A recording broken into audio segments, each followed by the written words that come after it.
حضرت سلطان العارفین سلطان باہو رحمۃ اللہ تعالی علیہ آپ نے تصور اسم ذات کا نظریہ پیش کیا ہے. بس آخری بات کر رہا ہوں. فرمایا کہ سانسوں اور خیالوں میں اللہ کا نام جپو، خیال میں بھی تمہارے اللہ کا نام رہے، اس کا ذکر رہے، سانس بھی اللہ کے ذکر سے معمور رہے. آپ فرماتے ہیں کہ اگر چاہتے ہو کہ دل و دماغ میں طہارت آئے تو اگر تو صرف زبان سے ذکر کرتے ہو تو ثواب ملے گا، اس میں کوئی شک نہیں.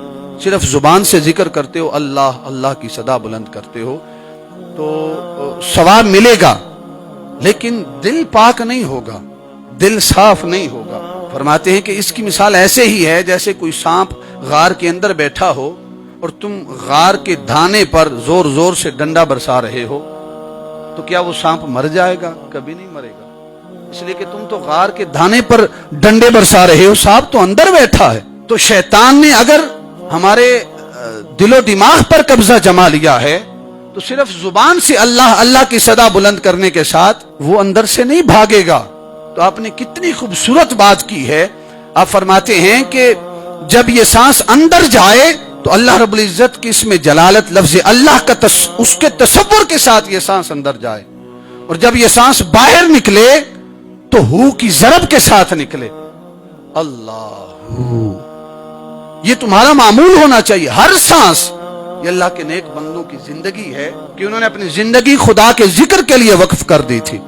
آپ فرماتے ہیں کہ سانس اندر جائے تو اللہ کے اسم ذات کے تصور کے ساتھ سانس اندر جائے، اور جب باہر آئے تو ہو کی ضرب کے ساتھ باہر آئے. تو اس کے ساتھ جو اندر شیطان کے ڈیرے ہیں وہ بھی ختم ہو جائیں گے. اور احباب جی وقار صاحب فرماتے ہیں کہ جو ریاکاری ہے، جو تکبر ہے، جو گھمنڈ ہے، جو حسد ہے، جو بغض ہے، جو کینہ ہے، یہ ساری بیماریاں جو ہیں جو شیطان کی وجہ سے دل کی بیماریاں ہیں، اللہ رب العزت اس کو بھی دور کر دے گا. تو احباب جی وقار آج ہم غور کریں کہ ہم اپنی زندگی کیسے صرف کر رہے ہیں. زندگی وقت کو کہتے ہیں، ہماری جو بھی لمحے گزر رہے ہیں وہی زندگی ہے.